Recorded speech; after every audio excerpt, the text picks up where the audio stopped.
Hello, welcome to the 11th episode of the Elixir of Awareness channel. Do you think you're an introvert or extrovert person? So stay with us until the end of this episode to get your answer.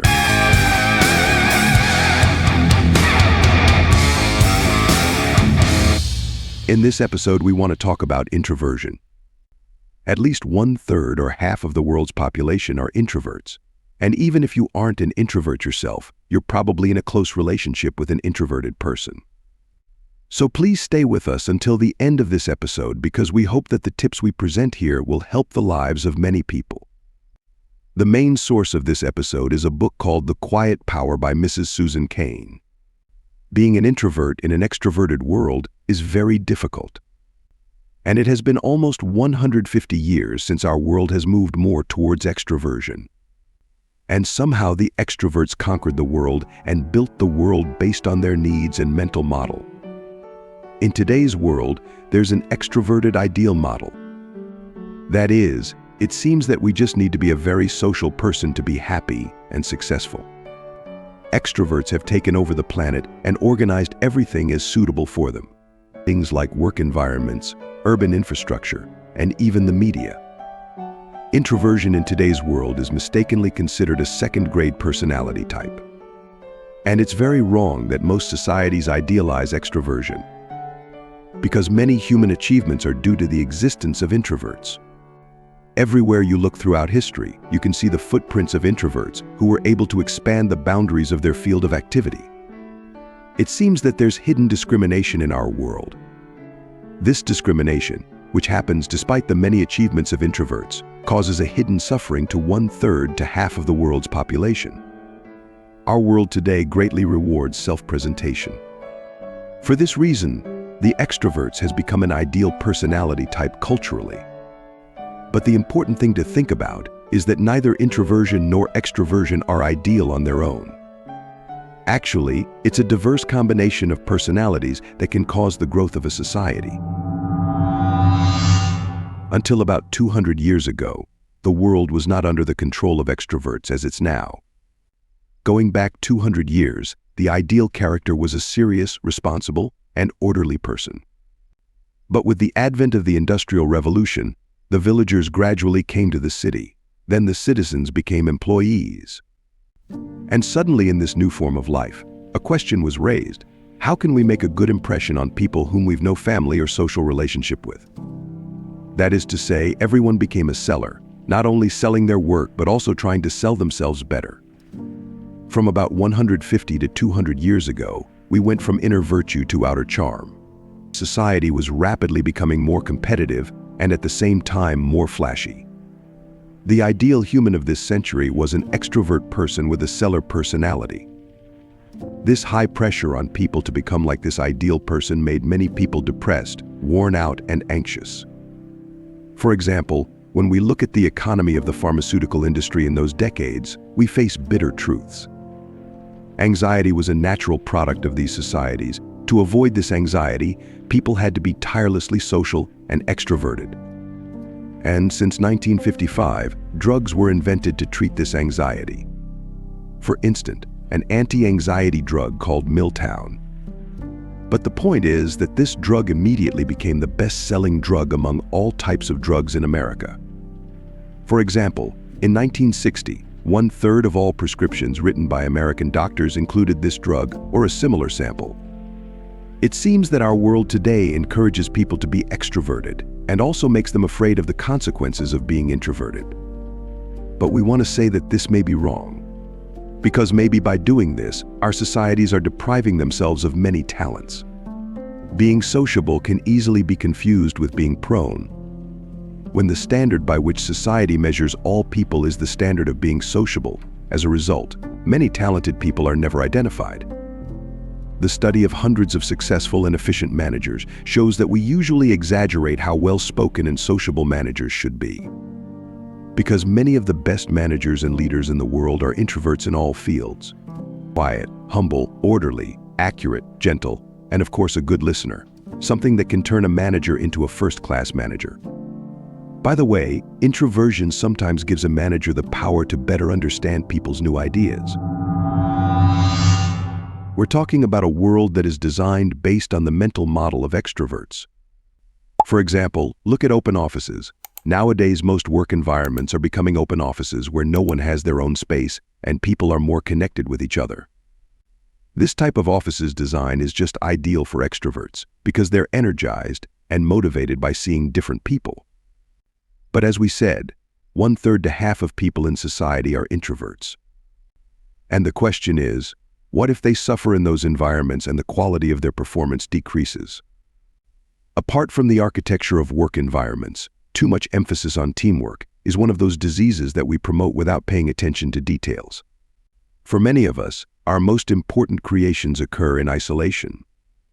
The most important brains in the world created many important intellectual and scientific achievements of mankind in their solitude.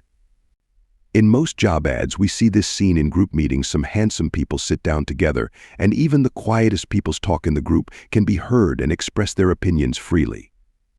But we think most of us know that maybe it isn't like that in reality. And it seems that one of the issues that have received less attention in the world is the same discrimination that occurs against introverts. A man named Professor Jeremy Cain and his team researched hundreds of babies to see which of them will become introverts in the future and which extroverts.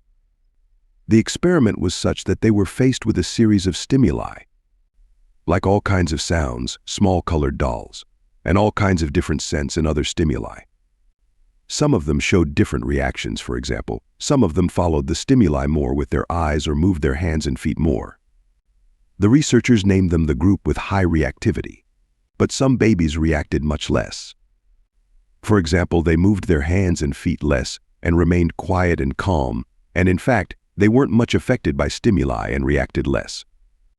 Their group has also been named the group with low reactivity. Researchers recorded this information, and this experiment continued for years. These babies were monitored until adolescence to see if their predictions were correct or not. In fact, Professor Cain and his team wanted to know which group of babies would become introverts or extroverts based on high and low reactivity. The interesting point of this research is that the guesses of the research group were almost always correct. But do you think which group of babies will become introverted and which group will be extroverted in the future? You may think to yourself that the group of babies who showed more reactions to stimuli will become extroverts in their youth, because they're more active and are more affected by the environment. But the research results prove otherwise. It's very interesting, contrary to popular belief. That group of babies who'd high reactivity turned into introverted persons. But the reason for this is something in our brain called the amygdala. One of the main functions of this important part of the brain is the immediate recognition of new and threatening issues in the environment. Babies who reacted more and faster to stimuli had a more active amygdala. And because of this, their small bodies showed stronger reactions to stimuli. And calm babies have lower reactivity and become extroverted person in the future. The general belief is that extroverts give more attention to the people around them and introverts are more carefree. But it isn't like that at all. It can even be said that this issue is completely the opposite. Introverts happen to be more sensitive people. The structure of their brain is such that they more attention to those around them. Introverts don't hate people, they just have a different style of communication. If we want to summarize in one sentence, introverts unconsciously process information from the environment more deeper and longer. Another thing about introverts is that research shows that they've a stronger moral conscience.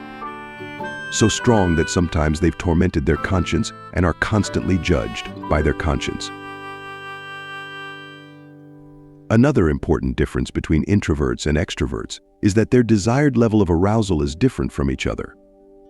In simpler words, it means that with what volume and how many external stimuli do we get excited. Basically, introverts are more arousal. This arousal due to external factors applies even to edibles. For example, coffee has a different effect on both personality spectrums. Introverts are more affected by edible stimulants such as caffeine or alcohol. Generally, they've more sensitive minds and bodies. It's interesting to know that they did an experiment called the lemon juice experiment. A little bit of lemon juice was poured on the tongues of introverts and extroverts of adults to see who secreted more saliva. Always, because introverts react more to external stimuli, their saliva would be released sooner and more. Another example is the sound of music. As you know, music is an external stimulus. Extroverts listen to music louder because they've an arousal threshold. But introverts usually listen with a lower voice. How loud you're listening to this episode of ours shows something important about your personality. Now we can get a very important result. When an introvert goes to a crowded and noisy party and gets bored very quickly and decides to leave the party, the main reason is that their mind receives more information from the environment than a normal person. And their mind also analyzes more information, and as a result, they get tired sooner. In fact, the reason for their behavior isn't that they don't like people, but because their mental model is different and they perceive and analyze the world differently. Of course, in general, it's very difficult to analyze someone who doesn't express themselves much. Extroverts show different types of reactions with their body language, and their behavior can be analyzed to a large extent. But when a person is an introvert and just sits in a corner of the room, analyzing them is very difficult, and we can attribute thousands of motivations to them. The behavior of someone whose most visible feature is that they're not very happy when we take them to a party is a difficult task. But the good news is that several research teams in different universities tried to do this impossible mission, which is to know the behavioral details of introverts. The collection of these researches shows that there are 27 important characteristics in introverted people. But if we want to integrate all those 27 features and announce a main title that can describe almost all of these features, we can summarize them in 2 words. Very sensitive. Introverts are very sensitive. For example, introverts observe more details. Or they analyze everything before doing anything to minimize the number of surprises. They don't like big surprises at all. So don't surprise them at all because they feel unsafe. If you're an extrovert, you should know that they'll not be happy like you if they open the door on their birthday, and if the lights suddenly turn on without prior notice, and 40 people surprise them and say happy birthday. Of course, if you've a personal problem with an introvert, do this to them. Introverts feel uncomfortable being judged and watched. Their orientation is more philosophical and spiritual than materialistic. Responsibility, meaning duty, rules. These things are more important to them than enjoyment. Their dreams are clearer, and because they've a more sensitive brain than extroverts, they remember their dreams better the next morning. Generally, their brain deals with information very sensitively. Their emotions are also stronger, longer, and more stable. The sense of empathy of introverts is very high. That's exactly why they avoid people, because they can't avoid showing their empathy. For this reason, they try not to get close to people and their suffering because they get very affected. They feel guilty about their mistakes more than ordinary people, and it's very difficult for them to break the law. They're more thin-skinned than normal people. And this isn't just a metaphor, they're really like that. For example, most of their skin turns red and they sweat more when faced with excitement.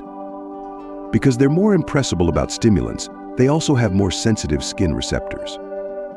Of course, we need to say that now that we're defining introversion, you should know that there's no better or worse character.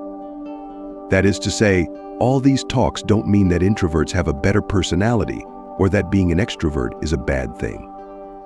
There's no good or bad personality type.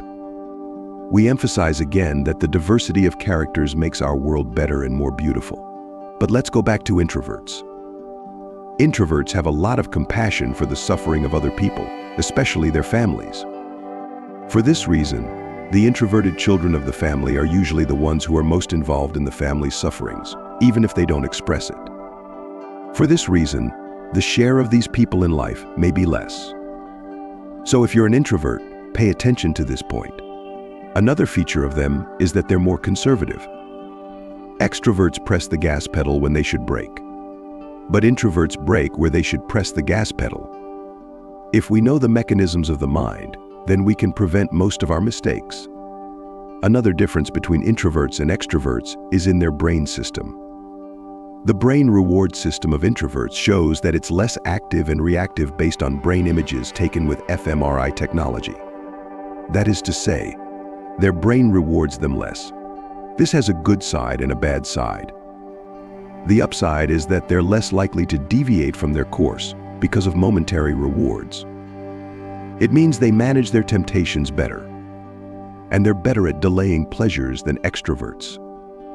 But the fact that the brain reward system of introverts is less active also has a downside, and that is that introverts enjoy their achievements less.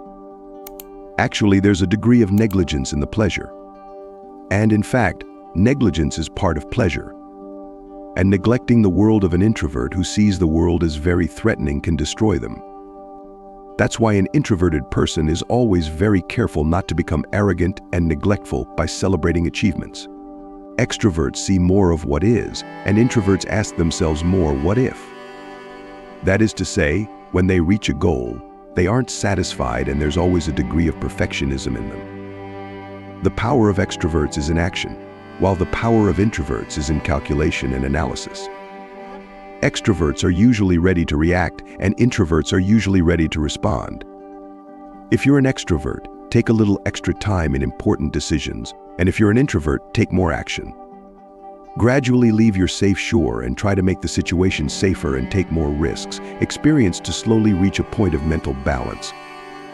Interestingly, the logic of thinking and action of introverts and extroverts is different. Introverts are threat-oriented and extroverts are reward-oriented. It means the main reason why an extrovert does something is for its reward. But if an introvert does something, their logic is to stop a threat. We want to say that their philosophy of action is different from each other in the depth of their psyche. One lives for more pleasure, and one lives for less pain. Introverts are usually concerned with preventing further suffering rather than seeking a reward.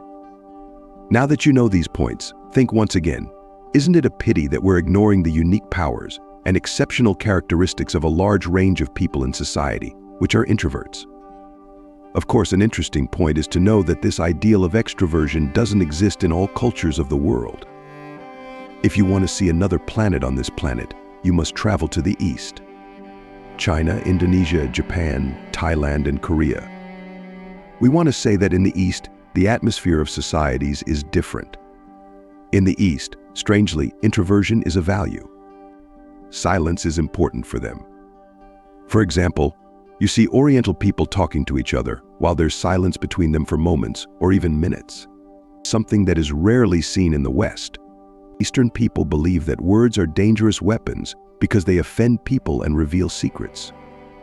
Actually, in the opinion of the Easterners, even for conveying the message, the words aren't so complete and perfect. We want to say that the ideal of extroversion isn't sacred everywhere in the world because some people in other parts of the world think differently. But we must mention another important concept. To make this concept clearer for you, we ask you to imagine two people, character A and character B. Character A is a personality with high self-confidence, and even though the number of their audience is high, it doesn't matter to them, and they speaks easily in public, is very social and well-spoken, and communicates with people very quickly. Now imagine character B. Character B spends most of their life at home and in isolation and lives in their cocoon. The number of their close friends is less than the fingers. In the last 20 years, they had thought almost every day that maybe it would be better to live in a small remote village. They're afraid of the phone ringing, and the sound of the phone ringing makes them anxious, and sometimes they don't answer the calls for days. The scariest sentence for them is that someone says, "Let's meet each other."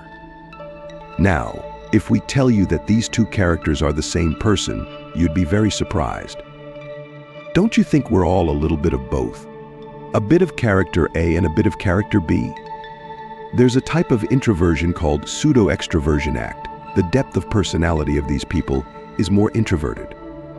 But some reasons make a person act like an extrovert in certain situations. There's a theory called the theory of situationism, or the principle of context. This theory says that we can be different people in different situations, although the basis of our personality remains the same. Sometimes people find a reason or a meaning to get out of their mold in certain situations. We're like a rubber band, which means we've flexibility to some extent and we change in different situations. But the important thing is that we mustn't forget that we must return to our intrinsic and inner state. This characteristic of pseudo-extroversion made a psychologist named Mr. Brian Little, who's this characteristic himself, start studying this matter. He believes that we've two types of attributes. One is fixed attributes and one is free and variable attributes.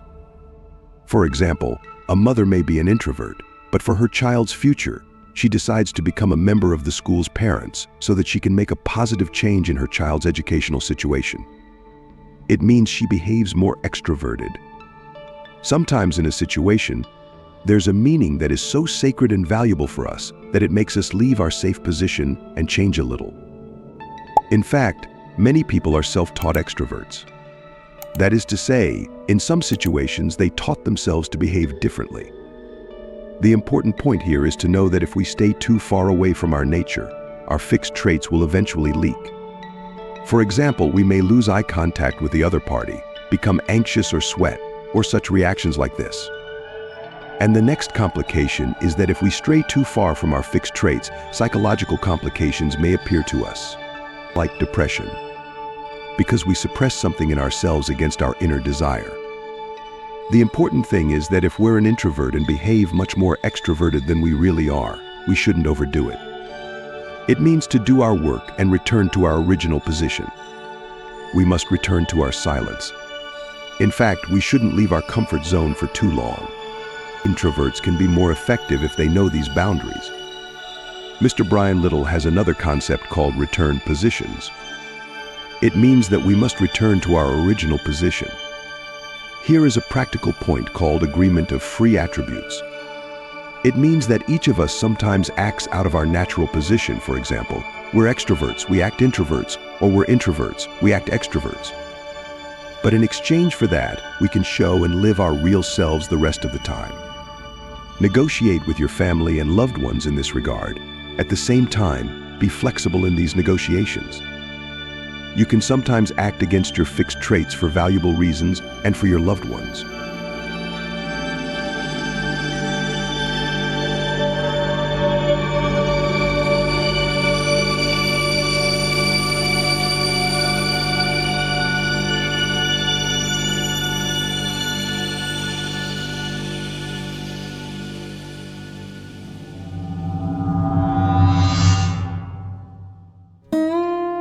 Introverts and extroverts are the north and south poles of human temperament.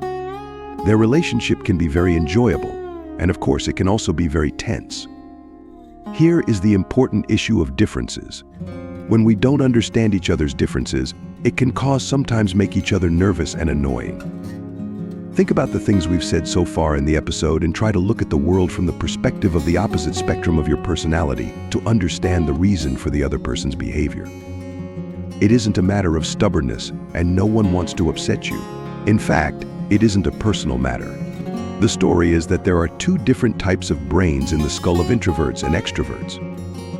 If we really understand this, then finding the equilibrium point of the relationship isn't too difficult. For example, one of the most important challenges of these two personality types is the way they argue with each other. Extroverts get very excited in discussions and raise their voices. But introverts are quieter in discussion and may even laugh at extroverts' anger. But you should know that this laughter isn't caused by contempt, but a kind of nervous reaction to the feeling of insecurity in which they think they're trapped. People's minds are different from each other. When we judge people with our own mentality, we get many misunderstandings. One of the most important things that can affect the future of our society is how we deal with introverted children. Stop the pressure to socialize with introverted children and just give them more time. Let's find them a reliable friend or two, and then gradually they can gain more control over their personality. If you're an introvert, tell your child that you also experience the same feelings as them in childhood.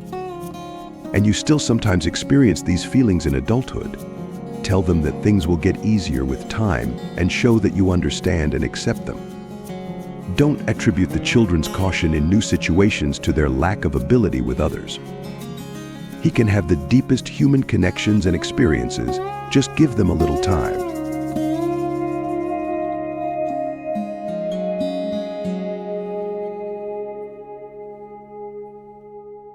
If your child is slow to connect with new people, he's just processing a lot of information from the environment. They're only analyzing new people and situations with their emotional and sensitive brain. So gradually introduce them to new situations and people. Walk at the pace of your introverted child. Every small step, in the beginning, is a very valuable movement in the mental world of an introverted child. For example, if you're going to a birthday party with them, go there early. Let them assess the environment when they're alone and gradually feel safe so that others can join the party. If you take an introverted child among 30 other children, it's normal that they don't feel safe and feels threatened and won't move away from you, who's their only source of security. Ask clear and specific questions for them to talk to you. For example, don't say, "How was school today?" This is a very general question. Ask which team you were in today, who were your teammates, and how many points did your team score? Because clear and detailed questions motivate introverts to talk. A final important piece of advice is to not worry at all, knowing that many of the most important and influential people in human history were introverts like your child. There are different types of human powers in the world. The secret of prosperity and happiness isn't changing the nature of people, but the conscious use of the same characteristics and powers that a person was born with. Know that self-awareness makes our world a better place. The reason for many of our sufferings is that we don't have an accurate and correct understanding of the differences between ourselves and others. We think that reality is exactly what we experience, and therefore we can't understand the experience of others. If we're introverts or extroverts, try to understand the behavioral logic of the opposite personality type. Maybe we can't act like them and there's no need to act like them. But getting to know them more accurately and deeply and understanding the details and reasons for their behaviors and reactions will turn on many relationship lights that were turned off before. Lights of relationship with ourselves and others. Now, the final question of this episode is, do you think, are you an introvert or extrovert person? Please share your comments with us. And thank you for staying with us until the end of this episode.